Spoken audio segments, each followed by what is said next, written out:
في شهر يناير سنة 2022 في دولة الجزائر وبالتحديد في ولاية البواقي. لاحظ مجموعة من الناس وهم ماشيين في منطقة من المناطق النائية داخل المدينة دي وجود دخان متصاعد من حفرة في الأرض، ولما قربوا عشان يشوفوا فيه ايه يتفاجئوا بوجود جثة متفحمة جوه الحفرة دي ومش باين منها ملامح من كتر ما اتحرقت، بس واضح انها الواحدة ست. يا ترى مين صاحبة الجثة دي وليه تم حرقها بالشكل ده وايه اللي حصل في المكان ده بالظبط؟ اهلا بيكم، انا سمير يحيى، ولو دي اول مرة تشوفني فانا بقدم محتوى عن قصص الجرائم والقضايا الغريبة، فلو انت مهتم بالمحتوى ده ياريت تعمل لايك وتشترك في القناة عشان يوصلك كل الفيديوهات الجديدة. ويلا بينا نشوف بداية الحكاية.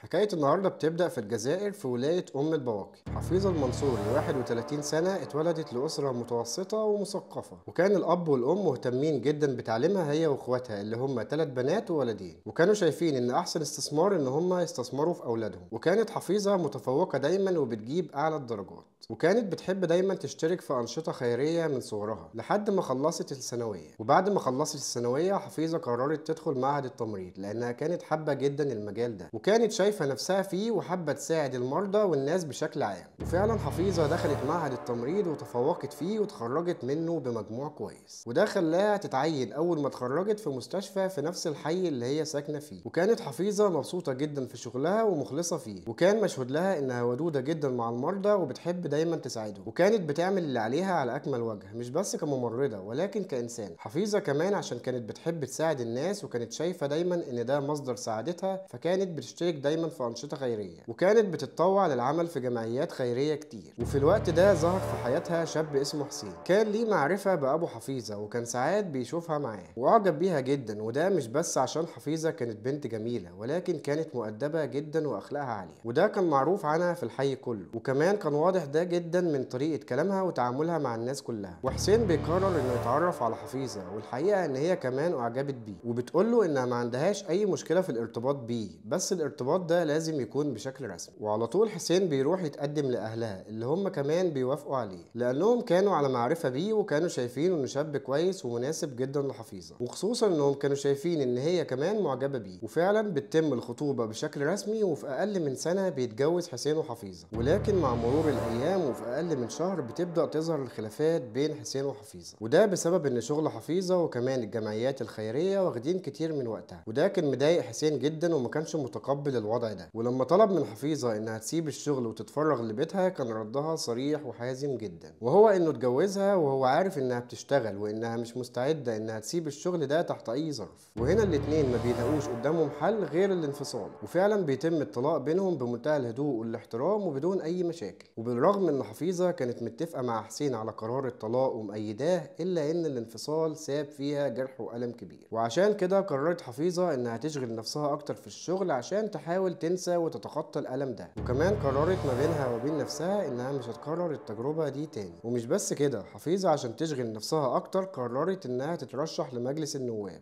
ولما عرضت الفكرة على أصحابها وعلى الناس القريبين منها رحبوا جدا بالفكرة وشجعوها عليها. وفعلا حفيظة بترشح نفسها في الانتخابات عن حزب اسمه حزب النهضة، ولكن للأسف ما بيحالفهاش الحظ وبتخسر في الانتخابات. بس حفيظة بتتقبل الخسارة وكانت عارفة من جواها إنها عملت اللي عليها. وبعد كده حفيظة بتقرر إنها تشتري محل لوالدتها عشان تباشر تجارتها فيه، وبكده بتكون ريحتها من عبء الإيجار وإنها كل شوية تنقل من محل للتاني، فتشتري لها محل في نفس المنطقة اللي هم ساكنين فيها وبتكتبه باسمها وبتهدهولها لحد ما تحصل حاجة تشقلب حياة حفيظة وأسرتها. في يوم 30 ديسمبر لسنة 2021، وكالعادة أهل حفيظة مستنين حفيظة في ميعاد رجوعها للبيت عشان يتغدوا مع بعض، لكن حفيظة بتتأخر عن ميعادها أكتر من ساعة، ولما بيتصلوا عليها بيلاقوا تليفونها مقفول، وده بيخليهم يقلقوا جدا لأن مش من عوايدها إنها تقفل تليفونها أو تتأخر بره البيت من غير ما تعرفوا. فيتصلوا بالمستشفى اللي هي بتشتغل فيها عشان يتفاجئوا إن حفيظة خرجت في ميعادها عادي جدا. فيبدأوا يتصلوا على أصحابها لكن كلهم بيقولوا إنها مش عندهم وما يعرفوش هي فين. وحتى لما بيتصلوا بالجمعيات الخيرية اللي حفيظة بتشتغل معاهم بيبلغوهم إنها ما جاتش ولا يعرفوا هي فين. كده القلق بدأ يزيد عند أهل حفيظة ويحسوا إن في حاجة غلط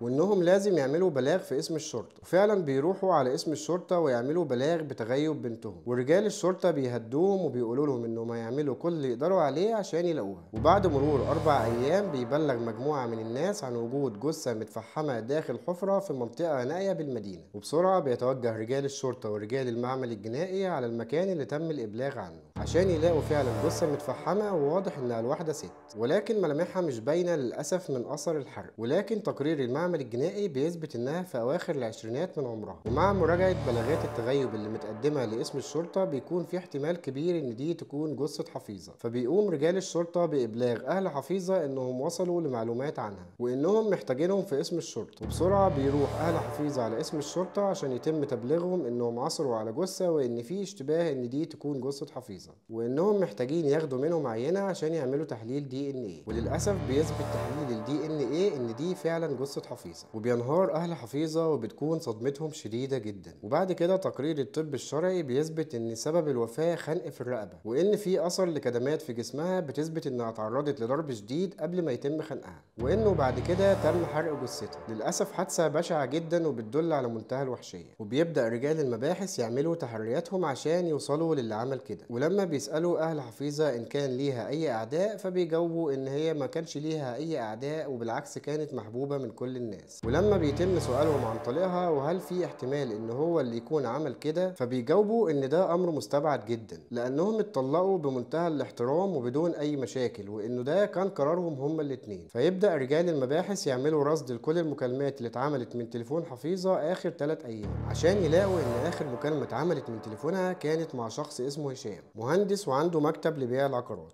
ويكتشفوا كمان ان كان في اكتر من مكالمة بينها وبينه قبل كده، وبكده بيكون في طرف خيط لرجال المباحث يقدروا يمشوا وراه. وبيتم استدعاء أهل حفيظة للمرة التانية وبيتم سؤالهم عن الشخص اللي اسمه هشام. فبيبلغوا رجال الشرطة إن الشخص ده مهندس وعنده مكتب عقارات، وإن حفيظة اشترت منه محل من فترة قريبة، وإنه كان معجب بيها وطلب منها الجواز أكتر من مرة. ولكن حفيظة كانت بتعتذر له وكانت بتقول له إنها مش بتفكر في الموضوع ده، وإنها لسه خارجة من تجربة أليمة ومش حابة تكررها. لكن هشام ما كانش بييأس وكان دايما بيجدد طلبه، وهي كل مرة بتقابله بالرفض. وهنا بيتوجه رجال الشرطة بسرعة للقبض على هشام. ومع ان اللي قالوه اهل حفيظة لرجال المباحث ما كانش بيدين هشام في اي حاجة، لكن لانه كان اخر شخص كلمها فكان لازم يتم استجوابه عشان على الاقل يحاولوا يوصلوا منه باي معلومات توصلهم للجاني. ولكن كانت المفاجأة انهم اكتشفوا ان هشام ما كانش موجود في بيته، ومن تحريات المباحث عرفوا انه بيحاول يسافر بطريقة غير شرعية. كده القضية بتتعقد اكتر. بس ما بيعديش كام يوم وبتيجي إخبارية لاسم الشرطة بتقول إن هشام سلم نفسه لاسم شرطة في ولاية تانية، وبيتم ترحيله لاسم الشرطة في ولاية أم البواقي. وهشام بيعترف على نفسه بإن هو اللي قتل حفيظة وبيحكي كل حاجة. هشام بيحكي إنه من فترة حفيظة راحت له المكتب وكانت بتدور على محل عشان تشتريه، وإنه أول ما شافها أعجب بيها جدا، وإن هي كمان أعجبت بيه، وإنه لما طلب منها الجواز كانت بتماطل معاه وكانت بتستغله عاطفيا، بمعنى إنها كانت بتستغل حبه ليها وكانت بتطلب منه فلوس كتير. وكمان المحل اللي هي اشتريته لوالدتها تقريبا ما دفعتش فيه اي حاجة او خدته بنص الثمن، وكان كل ده على امل انه يتجوزها. وبعد كده لقاها بتتهرب منه ومش بترد عليه الا كل فين وفين. ومن بعدها قفلت معاه موضوع الجواز ده تماما، وطلبت منه انه ما يكلمهاش تاني، وانها مش بتفكر في موضوع الجواز ده دلوقتي خالص. وبكده هشام حس بالاهانة وحس انها ضحكت عليه واستغلته، فقرر ينتقم منها واتصل بيها وطلب منها انهم يتقابلوا، ووعدها ان دي هتكون اخر مرة يطلب منها الطلب ده او حتى يكلمها تاني. وقصاد الحاحه المستمر على طلبه ده وافقت انها تقابله، ويتقابلوا تاني يوم وتركب معاها العربية عشان ياخدها في منطقة مقطوعة ويفضل يضرب فيها. وبعد كده بيفك لها الطرحة ويخنقها بيها لحد ما تموت،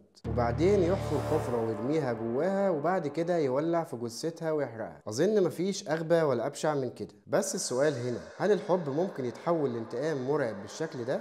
ربنا يرحم حفيظة ويصبر أهلها.